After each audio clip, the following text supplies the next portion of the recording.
Hola a todos, mi nombre es Miguel Pimenta Silva y yo soy el hombre de la historia.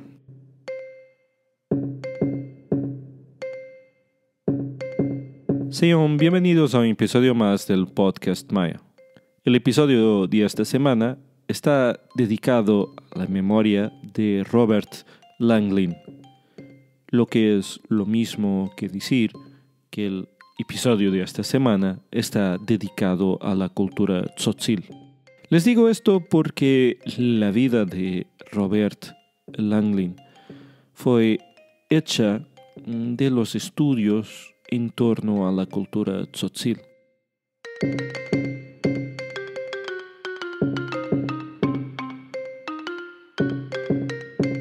El artículo científico que trataremos en el presente episodio del podcast Maya se intitula Los tzotziles y fue publicado en la Revista Mexicana de Sociología, volumen 3, número 3, 1941, páginas 113 a 142, y está firmado por Francisco Rojas González y por Roberto de la Cerda Silva.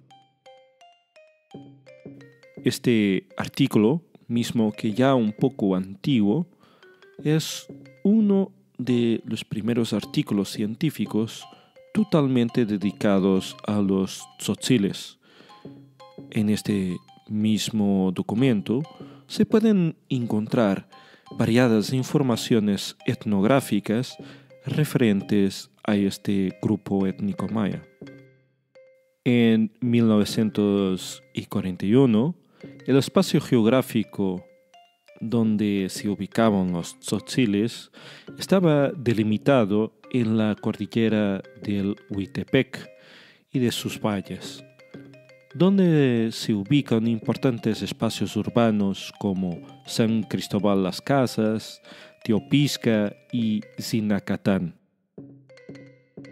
Estas mismas regiones son muy ricas desde el punto de vista de los recursos naturales, donde se pueden, por ejemplo, encontrar el encino, el roble, el oyamel, el tejocote, pero también la caoba, el cedro rojo, el cacao y otros árboles frutales también.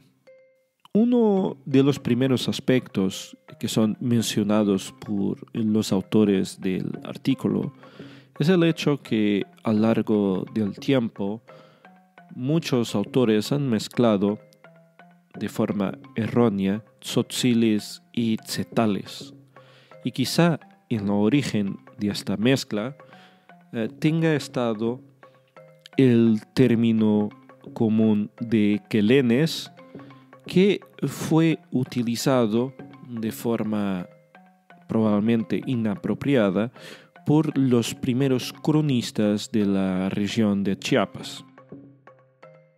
Los autores trazan una pequeña nota histórica relativa al origen de los tzotziles, la cual paso a citar.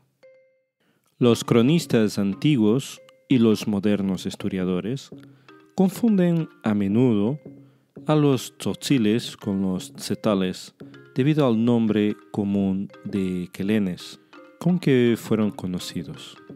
Sin embargo, los conquistadores españoles hallaron a los quelenes ya divididos en tres grupos políticos distintos en su lenguaje y en sus costumbres: tzotziles, tzetzales y choles, cuyos señoríos tenían como capital respectivamente las ciudades de Zinacatán, Ocosingo y Tumbalá. Bernal Díaz del Castillo asegura que los grupos chiapanecos vivían en constante inquietud ante la opresión de los aztecas, lo que motivaba frecuentemente sublevaciones y algaradas. Los españoles, al penetrar en la tierra de Chiapas, lograron que la mayoría de los grupos se les entregaran sin pelear. Solo los tzotziles de Chamaá o Chamula como por corrupción llamaban a esta última ciudad, los conquistadores ofrecieron dura resistencia hasta que fueron dispersados por sus montañas. El año de 1527, el capitán Diego de Mazariegos se vio obligado a sofocar por la fuerza un importante levantamiento de los Chiapa. La conquista por medio de las armas fue sucedida por la apacible labor de los frailes, dominicos y mercedarios, quienes lograron, por medio de la convicción, mejores frutos que los soldados válidos de sus armas. Sin embargo, los insumisos Chiapas volvieron a sublevarse en 1712 y en 1869. En la primera ocasión alegaron malos tratos por parte de los mestizos y de los blancos, y en segunda adujeron motivos religiosos, con cuya bandería destruyeron algunas iglesias, mataron muchos sacerdotes del culto católico y terminaron por crucificar a un niño llamándole su Salvador. Cuando en 1941 fue publicado el artículo científico que aquí presentamos y de acuerdo con los censos mexicanos de 1930, existían 33.368 individuos que hablaban el idioma tzotzil, de los cuales 26.125 eran monolingües, esto es, que el único idioma que utilizaban era el tzotzil. La mayor parte de los hablantes del idioma viven en el pueblo de Chamula. Los autores se refieren al idioma tzotzil de la siguiente forma. Es el tzotzil un idioma sonoro, rico en términos y con la característica flexibilidad de los lenguajes que tienen el maya quiché por origen. En las regiones serranas lo hablan con un acento musical muy peculiar, especialmente cuando se trata de pronunciar las predominantes consonantes velares tan típicas en los idiomas de origen maya. El verbo es especialmente ágil dentro del tzotzil, lo que da a la conversación una agradable vivacidad. En el momento de la realización del artículo, el mundo de la antropología estaba aún muy arraigado a las descripciones de carácter biológico. Por ese motivo, se pueden encontrar en el artículo referencias a las características antropométricas, las cuales destacan que los tzotziles de Zinacatán en 1940 tenían una estatura por medio de 1,70 m, lo que era significativamente superior a los tzotziles de otras áreas que medían 1,60 m por medio para los hombres y para las mujeres un promedio de 1,45 m. En relación a los aspectos culturales, los autores inician su descripción por la alimentación. El maíz, como no podría dejar de ser, es la base de su dieta. Con este producen tortillas, tamales, atoles, pozol, pinol, esquite, entre tantas otras comidas. Su alimentación es también complementada con frijoles, verduras, salsas picantes y carne de animales de caza. Y claro, no podría faltar el café, bebida de la cual son grandes amantes. Los antropólogos han calculado un bajo costo relativo al dinero despendido por cada familia en sus refacciones. Según los mismos, ese hecho estaba connotado con una producción propia de alimentos, siendo muy pocos aquellos alimentos que serían comprados en los mercados. Otros dos aspectos merecedores de destaque por parte de los autores son las bebidas alcohólicas y el tabaco. Nótese la forma como los antropólogos destacan este último producto en la vida cultural tzotzil. El tabaquismo se encuentra muy extendido entre estos indígenas chiapanecos. Ellos mismos tuercen en hojas de maíz enormes cigarros de tabaco silvestre y además mastican continuamente el pelico, mistura de tabaco fresco con cal y chile, con el que dicen consiguen un bienestar reparador y cierta inervación agradable.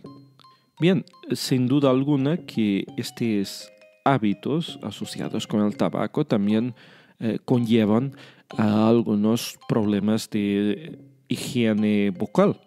Uno de esos problemas son las recurrentes manchas en los dientes, fruto del uso constante del tabaco. La indumentaria es un elemento fundamental adentro de todas las culturas del mundo y de igual forma asume una gran importancia en el mundo maya. Por este mismo motivo, se puede verificar en el artículo una descripción muy detallada de la indumentaria tzotzil, la cual es presentada de la siguiente forma por los autores. El vestido de las regiones frías y cálidas varía por completo. En los lugares fríos llevan ropa de lana y en la zona templada de algodón, igual que en los lugares calientes. Los hombres en las tres regiones usan cotones de lana de color negro o blanco y a rayas rojas. Las mujeres nunca usan zapatos ni enjuarajes, pero los hombres invariablemente usan esta última prenda. El mayor espesor en la suela de los juarajes indica entre ellos la más elevada posición económica del que los usa. Los juaraches son muy peculiares y llevan una tobillera de baqueta brillante y una correa que pasa por el dedo mayor del pie para terminar abrazando el tobillo donde se hace un lazo. Los sombreros también ofrecen variantes de acuerdo con el clima. El sombrero del individuo que ostenta el cargo de autoridad se distingue de los comunes en un forro exterior negro de percal o de franela. Todos estos sombreros son de muy buena calidad porque en su confección se aprovecha una excelente palma que se produce en la región. El vestido también es distintivo del estado civil. Los solteros llevan un cotón o túnica que fajan a su cintura con un cinturón de cuero. Las faldas cuelgan hasta abajo de la rodilla y las cruzan entre las piernas para dar forma a unos calzones cortos. Los casados usan camisa de manta cerrada con botones de concha y pantalones cortos fajados con un ceñidor angosto y tejido en lana gris. Para la mujer hay una gran variedad de vestidos, siendo muy peculiar la indumentaria de uso en Zinacatán, un enredo azul oscuro sujeto en pliegues a la cintura por una faja de lana de color rojo. Un huipil de manta blanca sin adornos y en la cabeza una mantilla de la misma tela. En las palabras de la Cerda Silva y de González, las casas tzotziles son un jacalón amplio, simple y alto en forma cuadricular. Este espacio habitacional hace las veces de dormitorio, comedor, bodega y cocina para toda la familia.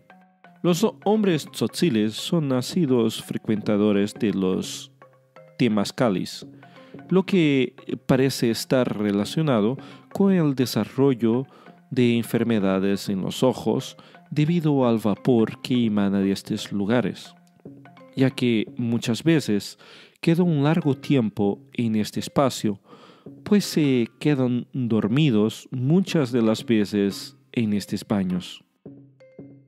También es referido por los mismos autores que las mujeres no utilizan con frecuencia los temazcales, solamente lo hacen cuando tienen problemas de salud como tos, catarro o reumatismo. Otros procesos de higiene son también destacados por los autores. Por ejemplo, el aseo del lugar, que es una actividad efectuada a diario, sobre todo por las mujeres, las cuales también una vez a la semana son responsables por el lavaje de la indumentaria. En el mundo tzotzil existe también espacio para la medicina. Así que cuando alguien se enferma, llama a una persona capacitada y reconocida por la comunidad que conoce todos los secretos de los espíritus y de las hierbas. Entre las enfermedades más frecuentes registradas en la época de la escritura del presente artículo estaban la bronquitis y el reumatismo. Probablemente enfermedades que eran provocadas, según los autores, debido a las constantes lluvias que comienzan en mayo y terminan en diciembre o en enero. En relación a los aspectos económicos, los autores destacan que los hábiles tzotziles han logrado asociar tan perfectamente sus actividades económicas que puede decirse que su condición económica es buena. Aquí conviene referir que esta condición económica es la que fue notada por los autores del presente artículo en la fecha de 1940, ¿no? Recordemos que el artículo fue publicado en 1941 y que nada tiene que ver con una realidad económica del presente. En tierras tzotziles, la producción agrícola es abundante, permitiendo el autoconsumo de forma plena y permitiendo también la comercialización de los excedentes agrícolas en los mercados de varios pueblos de Chiapas. Pero tanto labor merece ser recompensado y por ese motivo a los fines de semana dedican su tiempo para saborear algunas bebidas alcohólicas. Los productos agrícolas con mayor rentabilidad en tierras tzotziles son los tomates, cebollas, acelgas, nabos, rábanos, chícharos, entre otras hortalizas. Quien más se dedica a la horticultura son los habitantes de Zinacantán y Chamula. En relación a las actividades de siembra y cosecha, los autores destacan los siguientes aspectos y paso a citar. La siembra la efectúan en el mes de abril para cosechar en septiembre. El área de cultivo general para cada jefe de familia es de 3 a 10 hectáreas y su sistema de siembra, de acuerdo con lo accidentado del terreno, es el de estaca. Pértica de 1,5 metros de altura, en cuya punta engastan una reja para abrir los pequeños hoyos, donde se depositan las semillas. La producción media de estos terrenos familiares es de 40 a 100 zontes. Cada zonte equivale a 80 maíces, o sea, 400 mazorcas equivalen, a su vez, a medio hectolitro de maíz, o sea, de 20 a 50 hectolitros para cada familia. Las labores de cosecha las realizan por medio de un sistema de cooperación general entre todos los habitantes del poblado. Generalmente, el producto de las milpas resulta suficiente para la alimentación familiar durante todo el año. El sobrante, como ya se dijo anteriormente, va a los mercados regionales. Antes de la siembra de sus milpas, los tzotziles abandonan por 13 días el lecho conyugal. Durante ese tiempo, encienden velas a la cruz que siempre tienen en su hogar. Pues muy bien, en relación a la agricultura es importante también salientar que también cuando se produce la cosecha, la misma es bastante celebrada y celebrada, claro, con música y con alcohol. En lo referente a la industria, los autores destacan que las principales industrias tzotziles son el tejido de lana y la palma, la alfarería, la tenería, la sombrería, la carpintería y la explotación de salinas. Los autores en su artículo, después de una cuidada análisis de las principales industrias, enfocan sus miradas hacia la vida social. Primeramente, presentan consideraciones relativas a la familia. El respeto mutuo entre elementos de la misma familia es uno de los valores más destacados dentro de la comunidad. El núcleo familiar consiste entre 5 y 8 miembros que viven en un solo jacal.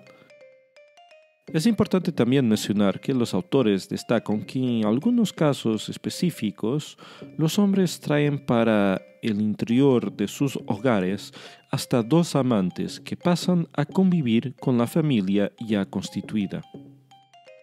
Un dato bastante interesante que es destacado por los autores es lo siguiente. Estas uniones libres, o sea, estos concubinatos, no son mal vistas por la pequeña sociedad y los mismos, o sea, los concubinatos, así como su prole, pasan inadvertidos y sin diferencias con el resto de la población. En los años 40 del siglo XX, cuando fue efectuado el presente artículo, los matrimonios en la sociedad tzotzil aún eran arreglados por la familia, en edades tempranas entre los 8 y 10 años. Sin embargo, estos tratos quedan en secreto, obligando a los padres a establecer estrategias que disimuladamente acerquen los jóvenes sin que estos noten que ha existido un arreglo previo. Solamente al tercer pedido de matrimonio a la familia es concedido una respuesta positiva. Cada una de las propuestas es acompañada de regalos para el padre de la futura esposa. En esos tiempos, la edad de las nuevas parejas estaba entre los 12 años y los 14 años para las mujeres y los 16 y 18 años para los varones. Después de aceptado el pedido de matrimonio, el joven varón queda a las órdenes de su suegro, teniendo que realizar para éste actividades gratuitas durante un año. El noviazgo tiene una forma muy propia, la cual es narrada de la siguiente forma por los autores. Hasta entonces da principio el noviazgo con la particularidad de que los personajes no se hablan. Van juntos sin pronunciar palabra al ojo del agua o al río. Ahí permanecen largo rato sentados a distante uno de otro, dándose las espaldas.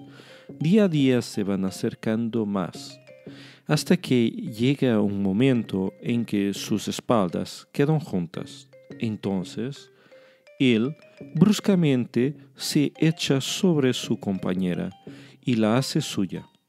El caso es referido a los padres y en el acto se procede a los arreglos del matrimonio religioso y civil.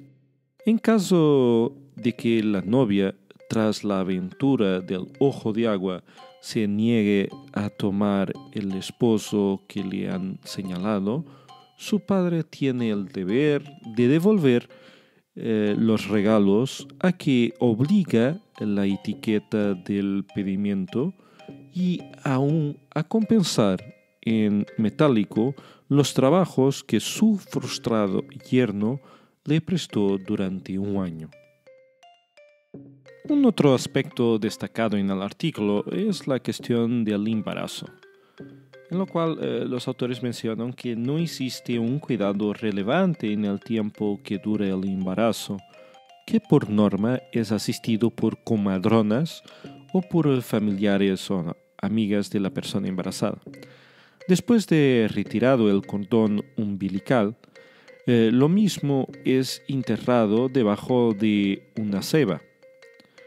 A los 2 años, los niños dejan de se alimentar de la leche materna y pasan a comer caldo de frijol y tortillas. Quizá el elemento con mayor teor simbólico sean los funerales. Pasamos a citar los autores que describen con detalle este evento. Cuando se produce la muerte, los compadres y los familiares tienden al cadáver en medio del jacal y encienden 2 velas que colocan una a los pies y otra a la cabeza del muerto, al que acostumbran velar 24 horas con la asistencia de todo el vecindario. Los deudos regalan chocolates, pan, cigarros y aguardiente. Usan un ataúd común y corriente hecho de madera fina y lo trasladan al panteón en hombros de sus amigos. Cada pueblo tzotzil cuenta con un camposanto propio, generalmente ubicado en las faldas de las colinas. En las tumbas se ponen 3 cruces, una grande de 1,5 metros y 2 pequeñas de medio metro. La cruz grande, el día del entierro, la lleva sobre sus espaldas aquel que preside el duelo, hijo mayor, hermano o padre del difunto. En algunos lugares acostumbran enterrar a los muertos simplemente envueltos en un petate, en el que también pone algunas prendas o instrumentos que el difunto usó en vida, su gabán, una olla, una cazuela o una red. Los antropólogos en su artículo presentan también una mirada hacia la vida moral, en especial hacia la religión. Teniendo en cuenta que el catolicismo está bastante arraigado en las zonas tzotziles, aún se conservan algunos cultos al dios del cerro y al dios de la lluvia, así como una gran adoración casi que fanática a la cruz. Pero atención, no como símbolo religioso católico, pero como elemento ancestral. Así, los autores mencionan que es imposible de encontrarse un tzotzil que al pasar adelante de una cruz no dedique una referencia o una oración a la misma. Esa misma referencia no es visible con los santos, pues cuando tienen una mala cosecha, golpean con una vara a San Martín. Un otro dato bastante curioso mencionado por los autores es el hecho que cuando los tzotziles van a las iglesias, llevan con ellos sus cruces y sus santos para transformar la iglesia en un espacio de milagros aún más fuerte. En relación al folclore, los autores argumentan que el folclore artístico ha desaparecido entre los tzotziles. No encontramos entre ellos canciones y leyendas propias de su grupo. Y en cuanto a sus manifestaciones artísticas, tan solo se pueden citar sus tejidos de lana, de los que ya nos ocupamos con más o menos amplitud en otra parte de este trabajo. En relación a este aspecto que han mencionado los autores, designadamente los aspectos de los cuentos y de las leyendas, cabe mencionar que, por ejemplo, los trabajos de Robert Langdon han probado que existe una tradición tzotzil muy rica a nivel de cuentos populares. Claro que sin duda alguna no se puede comparar el tiempo que los autores han dedicado a investigar los tzotziles en relación al tiempo que una persona como Robert ha dedicado a estudiar toda la cultura tzotzil. Inevitablemente, el antropólogo Robert Langdon ha dedicado toda su vida y quizá por ese motivo ha encontrado varios cuentos populares, ya que cuando hablamos de penetrar en el mundo de los cuentos, es muy difícil encontrar a la primera vista a alguien que de una forma abierta pueda compartir tal preciosidad literaria. Por ese mismo motivo, fue muy probable que el tiempo que los autores del presente artículo han dedicado al estudio del mismo,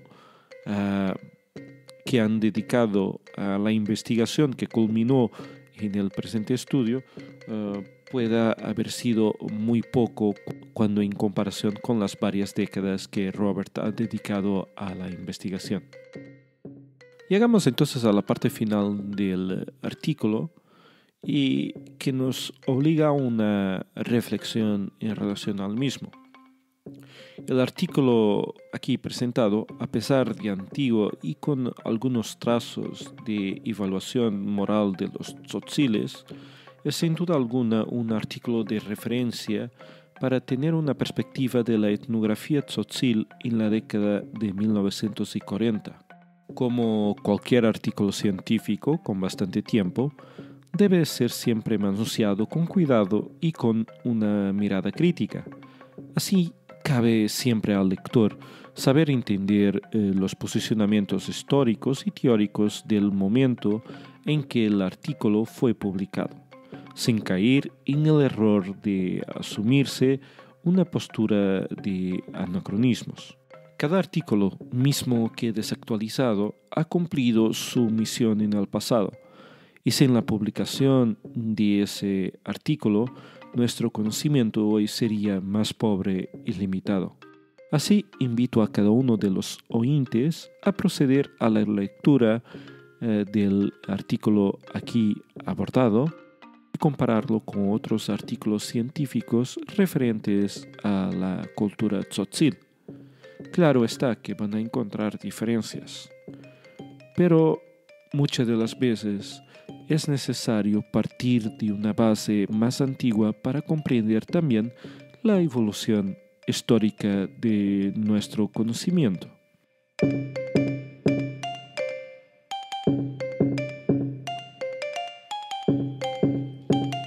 El podcast Maya.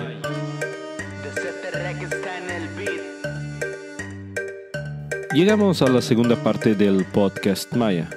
Ya saben, esta segunda parte normalmente está dedicada al mundo de las noticias, al mundo de las novedades que rellenan las páginas de los periódicos y de las revistas culturales.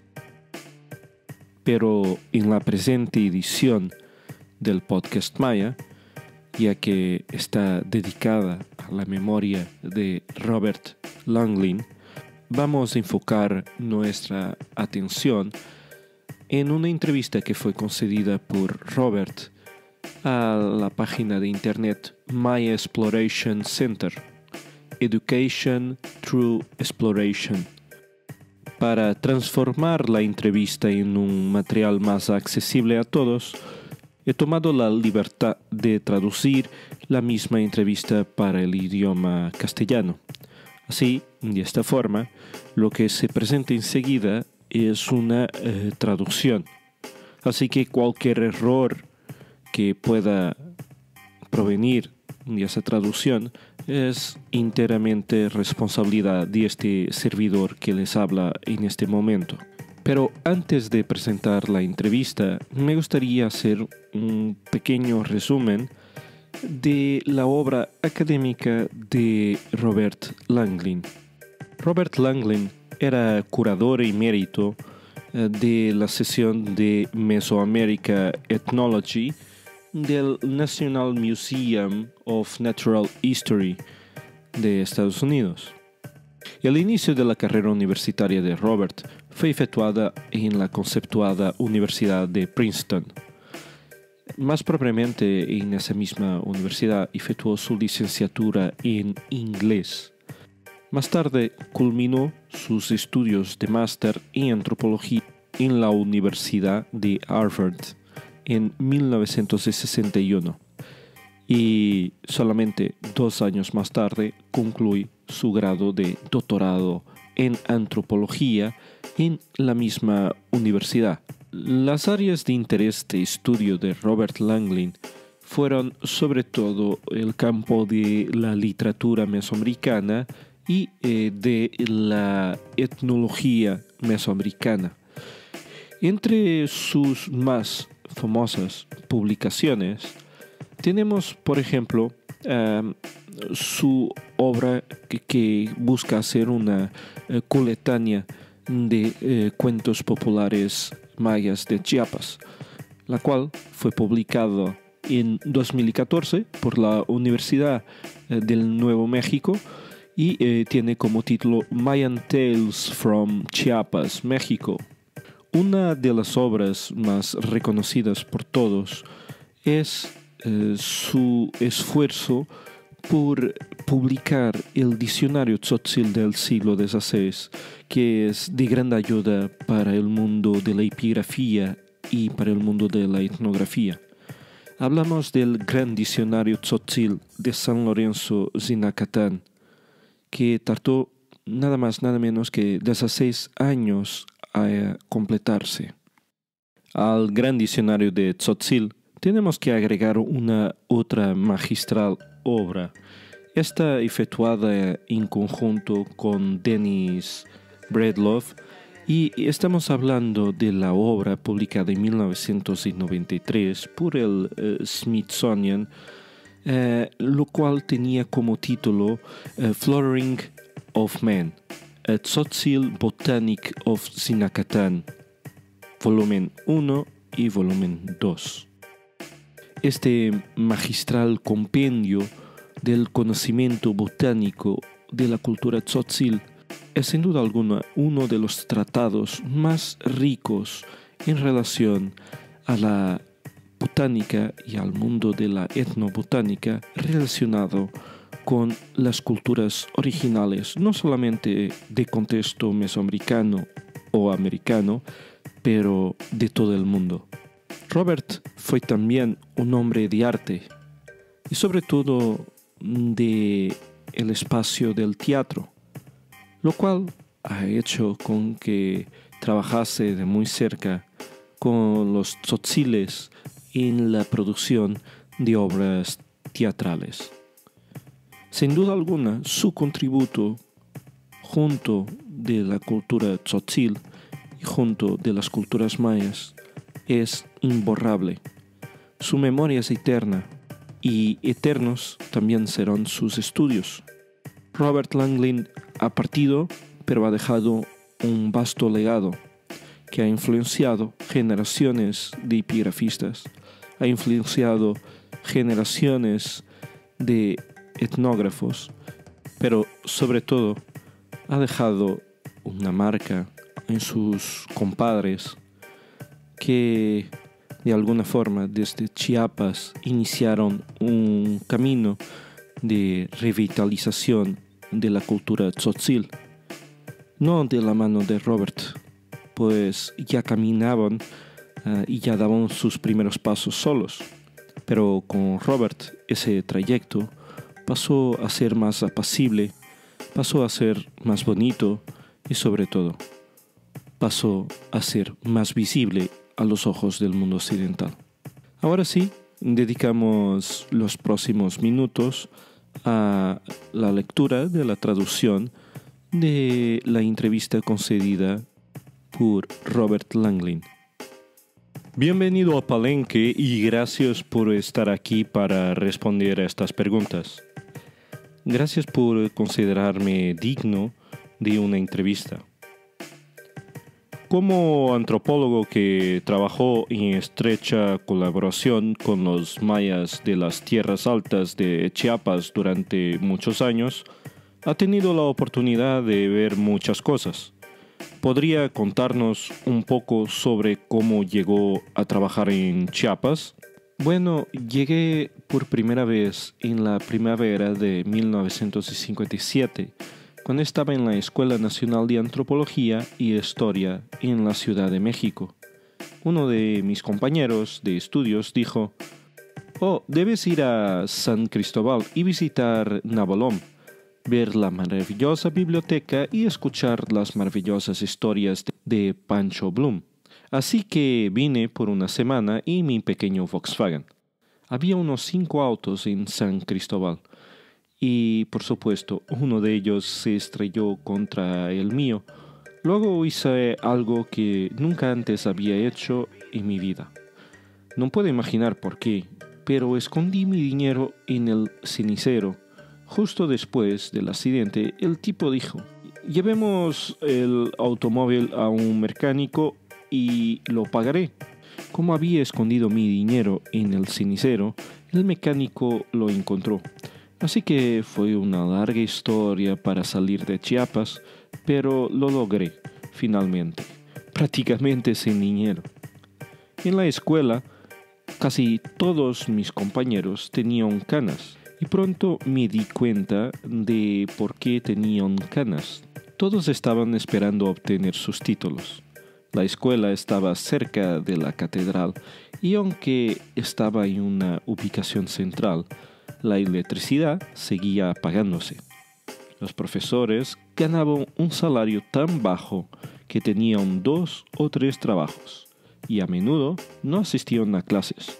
Pero lo más importante fueron las huelgas estudiantiles que continuaron durante semanas. He tenido mucha suerte de estar en la última clase de Miguel Covarrubias, que fue maravilloso. Y también Jiménez Moreno, que fue un gran historiador.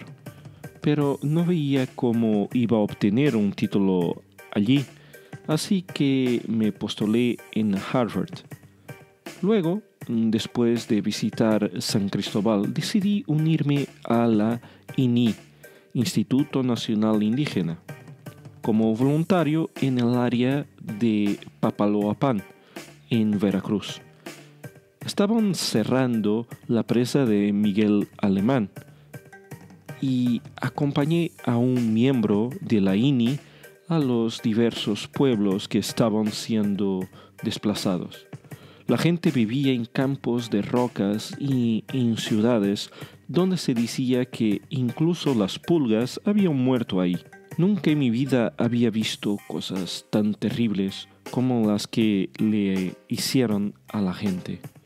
Mientras estaba allí, recibí un telegrama de mi padre que decía: «Has sido reclutado para el ejército. Llámame esta noche». El telegrama había sido enviado 2 semanas antes. Finalmente llamé a mi padre y milagrosamente durante esas 2 semanas mi aceptación había venido de Harvard y pude obtener un aplazamiento de estudiante. Ingresé a la escuela de posgrado de Harvard justo en el momento en que Yvonne Vogt estaba comenzando el proyecto Harvard Chiapas, estudiando el cambio social en Zinacatán. Quería que estudiara maíz, pero no estaba interesado en el maíz en ese momento. Quería coleccionar mitos y cuentos populares, y él dijo: «Bien, adelante». Y así pasé un año en Zinacatán, haciendo exactamente eso. Para mi disertación, comparé el cortejo entre los zinacatecos con los cuentos populares y los mitos sobre el cortejo. Después de eso, coleccioné sueños. Los sueños son muy importantes. Las personas se despiertan en medio de la noche para contarle a un miembro de la familia un sueño y recuerdan algunos sueños durante años. Pensé en publicarlos, pero cuando hablé con los estadounidenses me dijeron, bueno, hay que analizarlos. Nunca había recibido capacitación psicológica para analizar sueños, así que los dejé a un lado y pensé, aquí tengo esta lista de vocabulario que aprendí recolectando mitos y sueños. Solo escribiré un diccionario, será fácil. Eso tomó 14 años. En retrospectiva, ¿lo habrías hecho si hubieras sabido que sería tan difícil? Probablemente no, pero fue un momento emocionante, porque en ese momento no había un alfabeto seguro para los mayas tzotziles. Lord Colby, mi predecesora en el proyecto Harvard Chiapas, me ayudó a trabajar en algunos de los problemas con el alfabeto. Luego, para recopilar las palabras para el diccionario, utilicé un método terriblemente aburrido. Debido a que la mayoría de las raíces mayas son monosilábicas, probaría cada combinación de letras y, como aprendí sufijos, agreguélas y preguntaba, ¿existe una palabra como esa?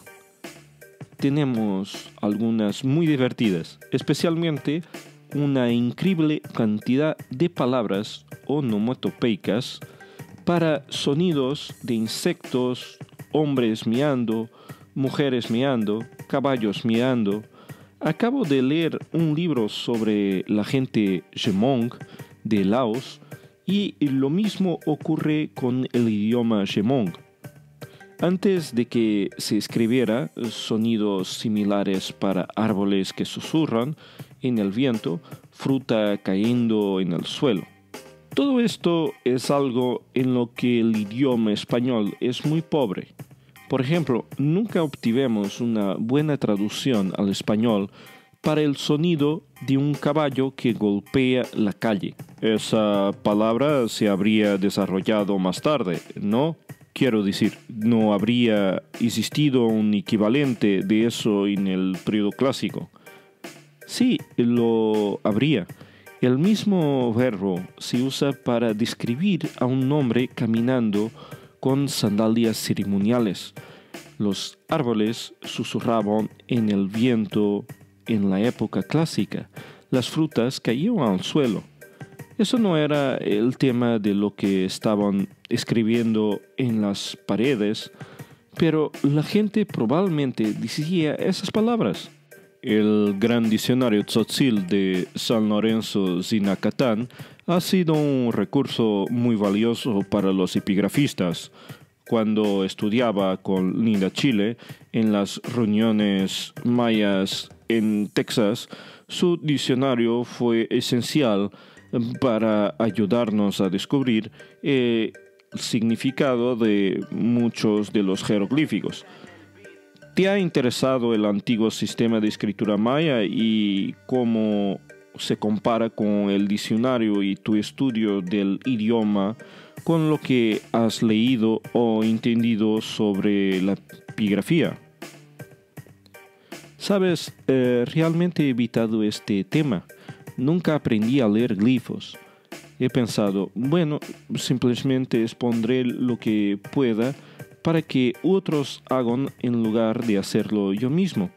Cuando estaba organizando mi diccionario colonial, el gran diccionario tzotzil de Santo Domingo, Zinacatán, pensé que sería útil crear un tesauro y agrupar las palabras por tema, lo que facilitaría mucho la tarea de personas que trabajan en epigrafía. Seguramente debes haber recibido algunos comentarios interesantes de los epigrafistas. ¿Te contactaron de vez en cuando? Ocasionalmente, pero no lo han hecho por años. Linda Chile fue la primera en hablarme. Recuerdo una reunión en la que parecía que el mundo se estaba yendo al infierno. No puedo recordar lo que estaba pasando. Mi esposa y yo cenamos con ella en Texas y algo terrible estaba sucediendo en el mundo. Y Linda dijo: nunca he sido más feliz en mi vida. Y eso fue por su trabajo. En ese momento, todos aceptaban sus ideas. Pero ya sabes, si le preguntaras a un zinacateco sobre cualquiera de esas ideas, decían: no, esa no es la verdad. Eso fue sorprendente.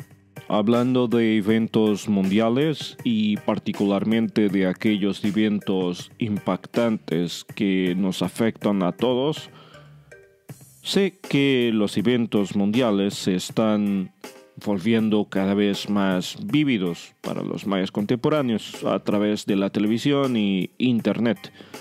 ¿Cómo ves que esta visión más cosmopolita afecta a los mayas modernos y su forma de pensar? Bueno, recuerdo cuando la guerra del Golfo Pérsico se mostró en la televisión y fue vista por los zinacatecos.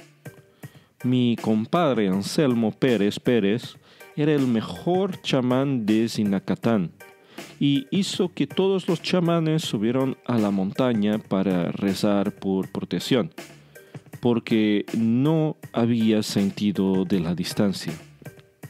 ¿Dónde estaba Irak en comparación con Chiapas? Tal vez estaba justo sobre la colina.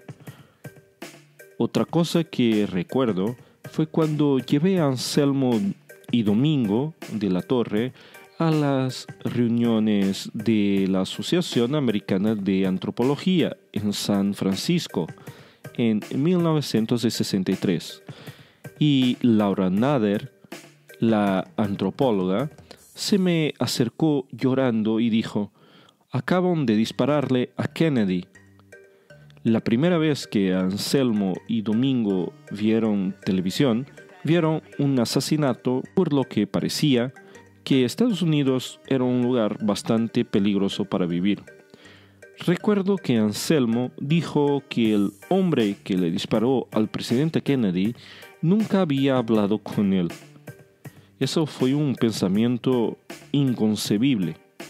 En 1994, cuando nuestro grupo de teatro Snat-Zipajón fue a la Universidad de Florida, surgió la palabra Panmaya. Ninguno de nuestro grupo había oído hablar de una palabra como Panmaya y se preguntó qué era eso. Ahora saben todos lo que es eso. En ese viaje a Florida, presentamos una obra de teatro en Immokalee. 100 chamules de las tierras altas de Chiapas trabajaban allí como recolectores de tomate y desde lejos verificamos los abusos que fueron sometidos a estas personas por las grandes compañías, pero más de cerca por los capataces, que eran mexicanos de segunda generación de Texas. Estuvimos allí cuando uno de los capataces le dio una patada a un trabajador en la cara porque le pidió un trago de agua. A los trabajadores se les dijo que beban la agua del ditch, agua contaminada, llena de pesticidas y herbicidas. La coalición de trabajadores de Immokalee acababa de ser fundada y estábamos apoyando a los trabajadores. Cuando ellos llamaron a la gente del Departamento de Agricultura en Tallahassee,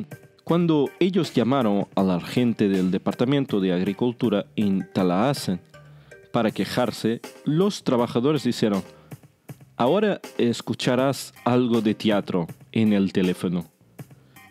Y la gente dijo: Es el único que ha resultado herido. No podemos hacer nada si solo hay una persona. Tienes que establecer un patrón. Los hombres de la colación respondieron: ¿cuántos de nosotros tenemos que ser golpeados para obtener alguna reparación? En ese mismo día enseñamos a los miembros de la colación a actuar. Creamos una obra de teatro juntos.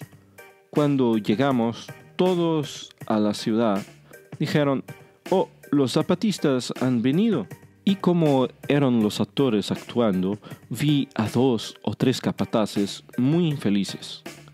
Se había corrido a la voz de que esos capataces iban a atrapar a nuestro grupo, por lo que los trabajadores de la colección apresuraron a nuestros actores a las 2 de la mañana para tomar su avión en Miami. Tuvieron que huir por sus vidas. Esos tipos tenían guardias armados listos para disparar si nuestro grupo huía. Eso es increíble. Esto plantea una pregunta interesante dentro del microcosmos del teatro. ¿Cómo expresan sus visiones del mundo los dramaturgos y actores mayas contemporáneos? ¿Cuál ha sido la evolución de esto y hacia dónde crees que va? Andrés Fabregas, que entonces era rector de la Universidad Nacional de Chiapas, sugirió que hiciéramos una obra de teatro sobre la rebelión zapatista. Los zinacantecos de nuestro grupo dijeron: no vamos a tocar esto, eso es política. A través de los siglos, los zinacantecos siempre han sido muy prudentes. Cada vez que hubo rebeliones, se hicieron a un lado, no querían involucrarse.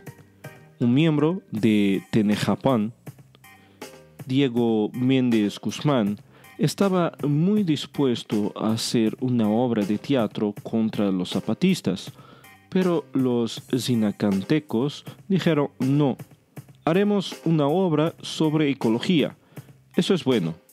Alrededor de ese tiempo, el nuevo gobernador convocó una reunión con campesinos e indios, y Diego hizo un vídeo al respecto. Posteriormente, el obispo Samuel Ruiz y el subcomandante Marcos pidieron copias.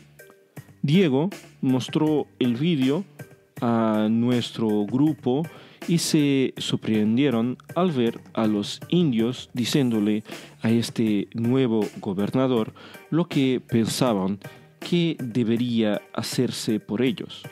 Y entonces los zinacantecos finalmente dijeron: está bien, pero hagamos una mezcla, ecología y el lado político de la rebelión zapatista.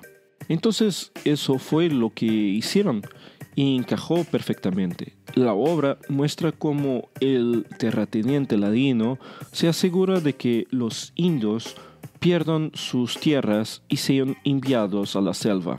Después de cortada la jungla, los animales se quejan al Señor de la Tierra.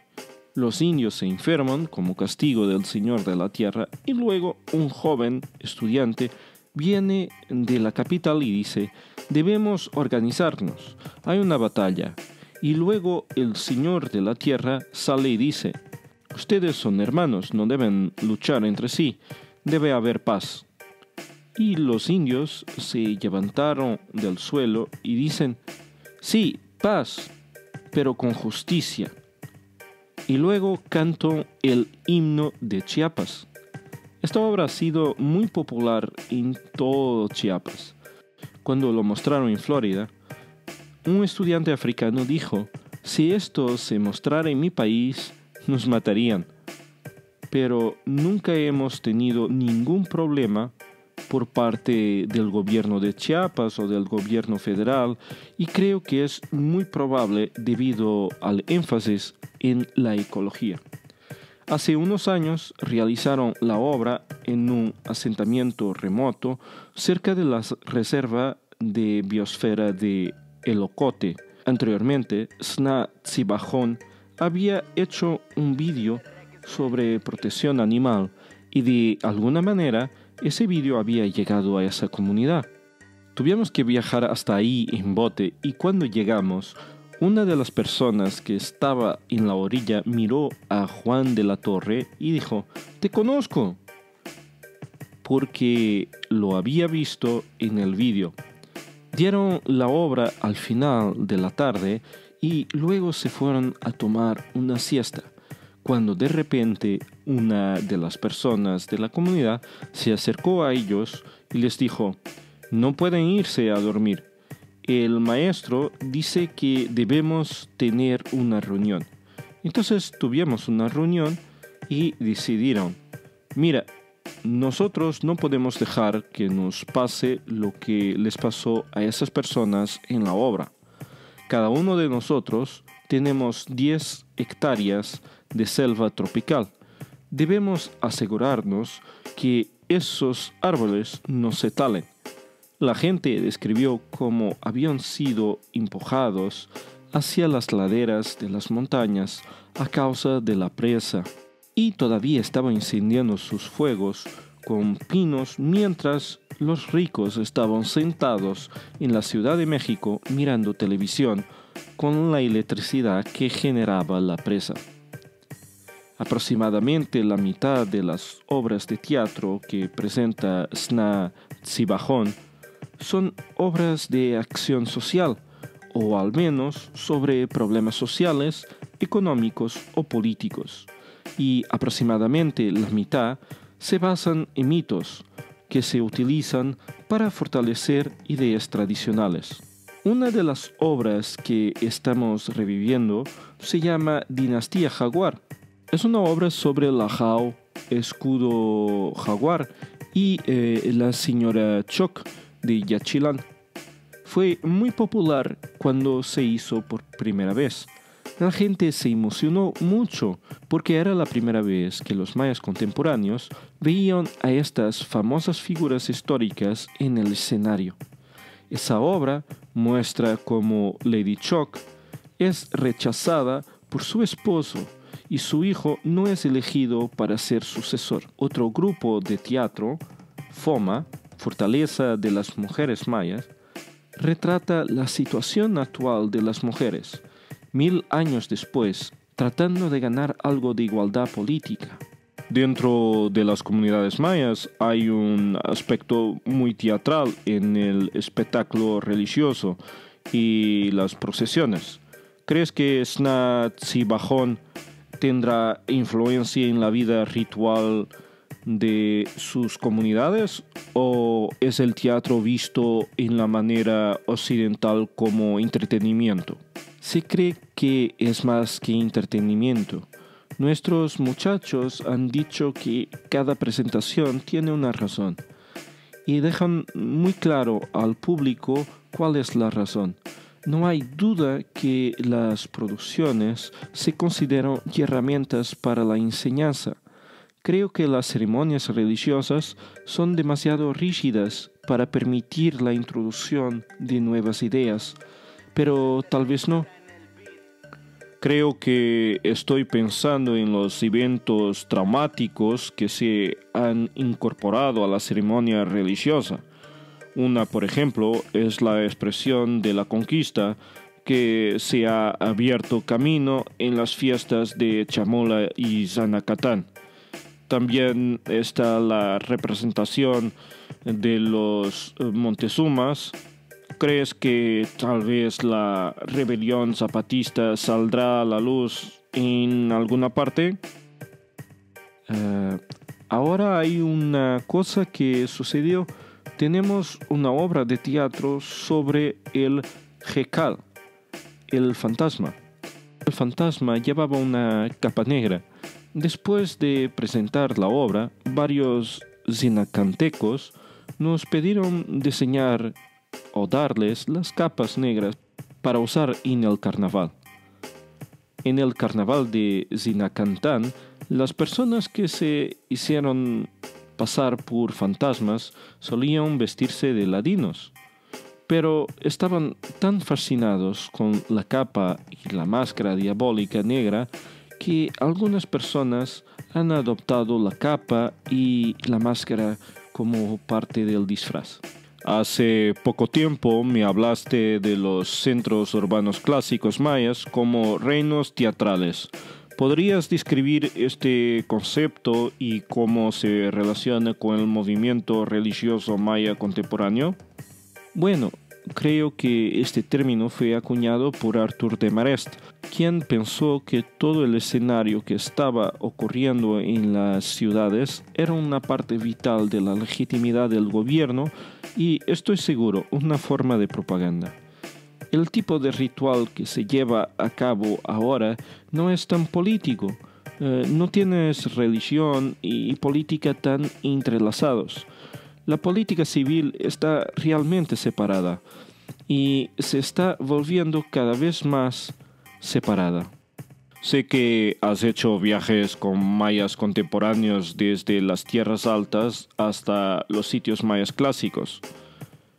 ¿Has obtenido alguna idea de sus observaciones durante esas visitas? Tengo una historia divertida. Estaba en Copán y Linda Chile estaba allí. Estábamos mirando las estrellas y ella seguía hablando en español sobre lo que se los mostraba.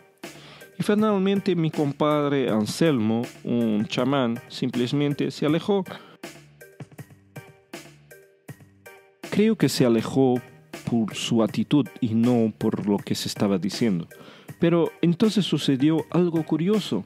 Cuando regresamos, estábamos pensando en un manual para nuestro curso de alfabetización y vi a Anselmo escribiendo números en tzotzil, del 1 al 200, que nadie sabe.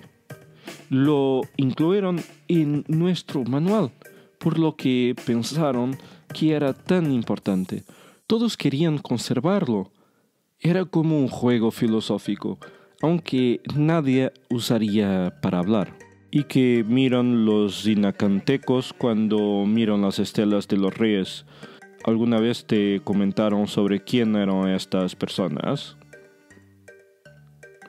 Bueno, te diré que cuando traje a mi compadre Domingo de la Torre a Palenque, estaba totalmente aburrido. Luego vi una de las oscuras entradas en el palacio. Para los mayas contemporáneos como para los mayas clásicos, las cuevas son tremendamente importantes. Todo lo que teníamos eran fósforos y nos arrastramos un poco, pero de repente las cosas hicieron clic. De repente esto fue interesante. Luego vi tallado en una pared una sandalia ceremonial que se parecía a las sandalias ceremoniales zinacantecas, y pronunció: ¿quién eran estas personas? ¿Vinieron antes del diluvio? Y luego dijo: estas piedras no fueron cortadas con metal. ¿No es eso simplemente asombroso? No sé cómo lo sabría. Mientras caminábamos por los senderos, dijo: ¿dónde se han ido todas las almas, todos los espíritus? Y cuando nos sentamos en el templo de las inscripciones y vimos la puesta del sol, se volvió hacia mí y dijo: ¿sabes? Tu comadre y yo realmente deberíamos mudarnos aquí, porque estoy seguro de que hay un poder fuerte aquí y seríamos chamanes fuertes aquí. Esas son bellas imágenes. Ahora me gustaría de preguntar acerca de tu libro sobre etnobotánica, la floración del hombre, una botánica tzotzil de Zinacatán. ¿Cuál fue la fuerza impulsora detrás de tu estudio de plantas? Sabes, acabo de descubrir algo curioso cuando estaba releyendo mis notas de campo. Allí estaba, sentado en Zinacatán, sin poder hablar una palabra de tzotzil, y las primeras preguntas que hizo fueron los nombres de las plantas. Lo más fácil fue señalar una planta y decir: ¿cómo se dice esto en tzotzil? Tenía una lista bastante larga de nombres de plantas en mi primer vocabulario, pero más tarde, cuando comencé el diccionario, Dennis Bredlov El botánico dijo, no se puede hacer un diccionario sin nombres de plantas. Te ayudaré. Y así comenzamos todo el negocio de recolectar nombres de plantas. Básicamente tienes un curso intensivo de etnobotánica. Absolutamente. No sabía nada. Una de las cosas más difíciles, la más desconcertante de todas, fue el maíz.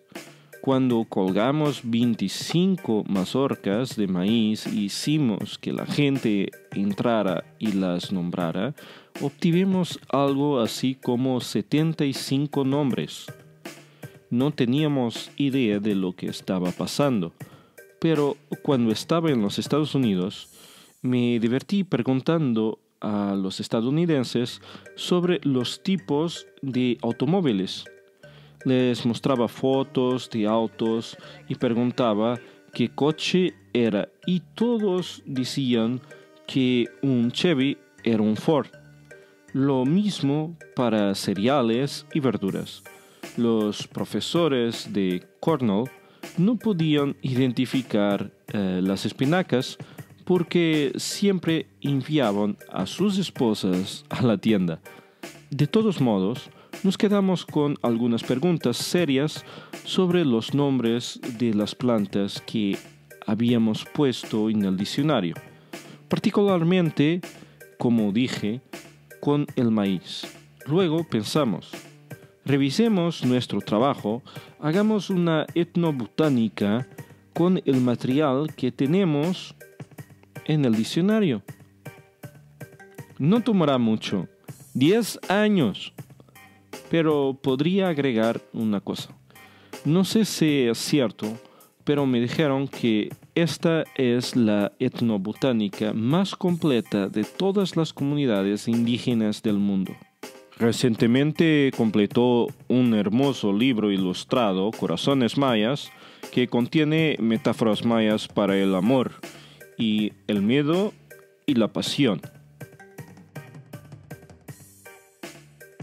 En realidad, mi último libro es Cuidado con la gran serpiente de cuernos, Chiapas bajo la amenaza de Napoleón, lo que es un libro sobre una proclamación enviada a los colonos en 1812, prometiéndoles nuevos caminos, escuelas, etc.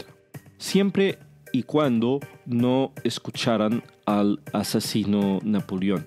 ¿Cuál es tu próximo proyecto, además de continuar trabajando con el teatro? Tengo que escribir una introducción a Viajeros al Otro Mundo.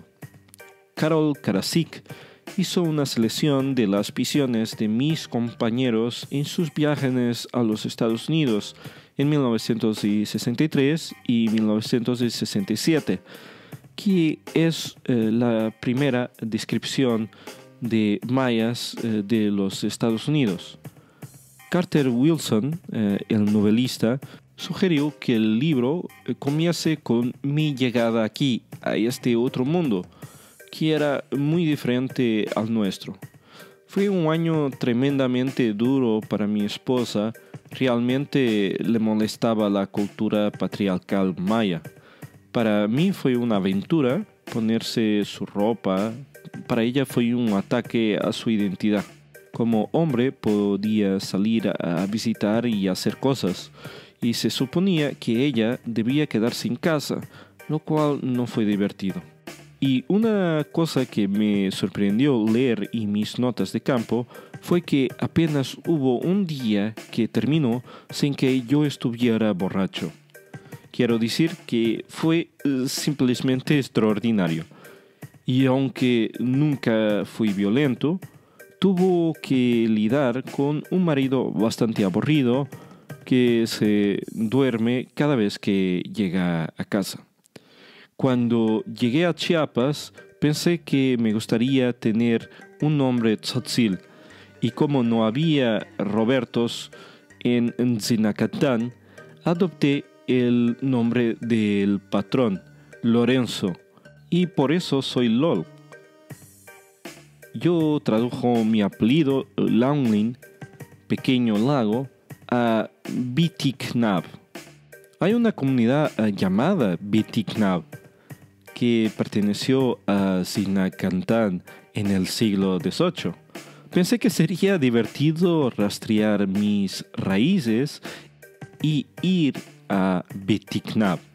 Sería divertido decirle a la gente que soy Lol Bitiknab. Me gustaría recompilar algunos de sus mitos de creación y ver cuán similares son a los de Sinacantán. Al estudiar estos mitos de la creación, ¿también los comparas con las versiones antiguas de la historia de la creación? Bueno, todavía no lo he hecho, pero eso sería algo que podría hacer. Puede haber algunas sorpresas emocionantes, quién sabe. Esperemos ver estos nuevos libros y muchas gracias por compartir con nosotros. De nada, espero vivir para hacerlo.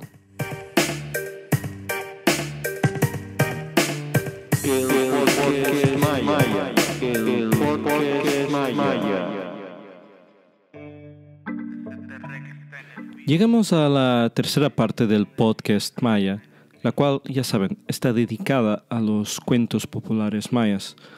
Y como no podría dejar de ser, el cuento de hoy está dedicado a la cultura tzotzil y fue compilado en un libro publicado por Robert Langley que se llama Mayan Tales from Chiapas, México. Y todos los cuentos que están presentes en estos libros fueron comunicados a Robert por parte de Francisca Hernández Hernández, o más conocida como Doña Pancha. Así que enseguida presentamos el cuento popular El pájaro Aragán.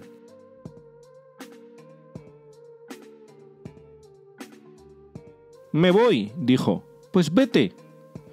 Mucho antes, los hombres no tenían padre. Eran judíos, pero eran muchachos. Iban por donde quiera, iban solo para jugar y solo comían. «¿Dónde estás, Antonio?», decía. «Oh, aquí estoy», contestaba. Estaba sentado, asoleándose. «Pero tú, ¿qué haces si no estás trabajando?» «Ya voy a trabajar», decía Antonio. «Bueno, pues, apúrate, viene a comer». Iba a comer y la madre dejaba a su hijo. Al día siguiente era igual. No tenía trabajo hasta que un día la madre estaba cansada. «Ahora sí le voy a dar azotazos por no hacer nada. ¿Dónde estás, Antonio? ¿Dónde estás, Antonio?» «Cree que se murió», decía. Bueno, iba a buscarlo. Antonio no estaba. «Antonio, ¿dónde te fuiste?» «Ay, aquí estoy», decía. Estaba encima de un tronco. «¿Dónde estás?» «Vas a ver, hijo de la gran puta». Agarra un mecapal y le saca el lazo que tiene y le iba a dar un latigazo y de pronto... ¡Ay, ay, ay, ay, ay, ay! ¡Me duele la cabeza! ¡Ay, me duele la cabeza!, se quejaba su hijo. Se voló y así no le pudo atrapar para pegarlo.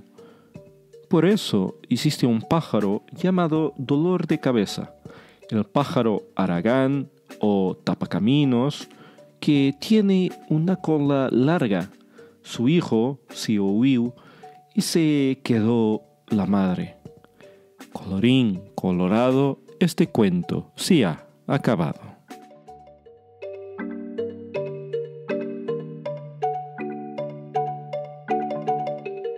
El podcast Maya. El podcast Maya.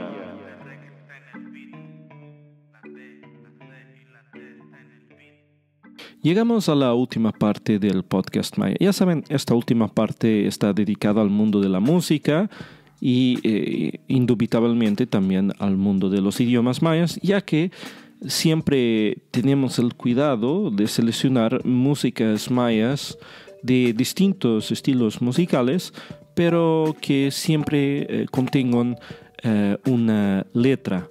Y porque nos parece importante que se pueda escuchar las varias bonitas formas de hablar todas las ramas de los idiomas mayas.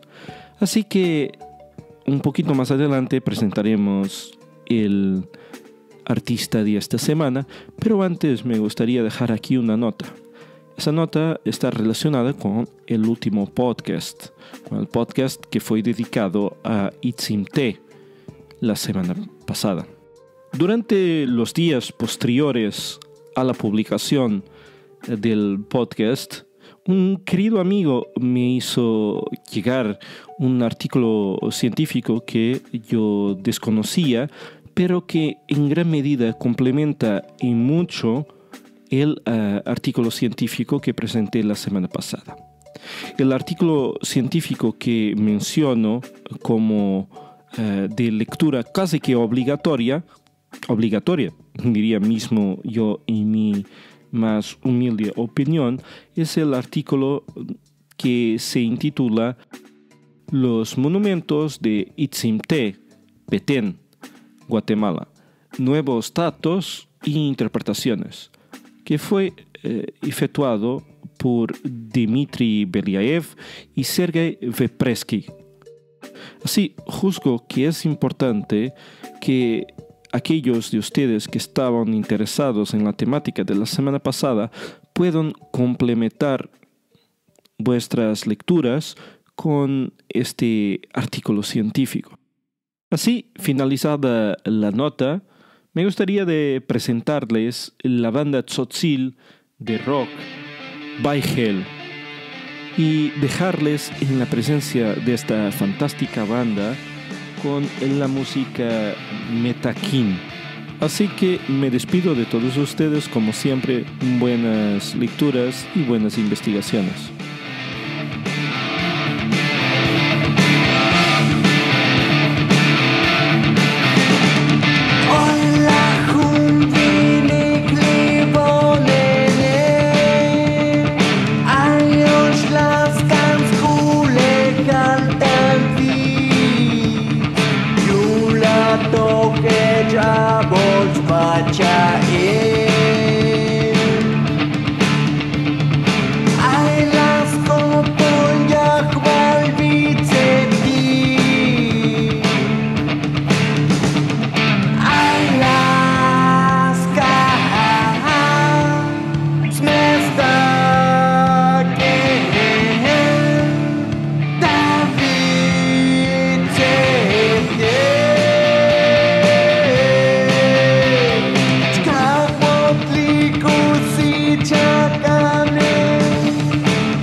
Los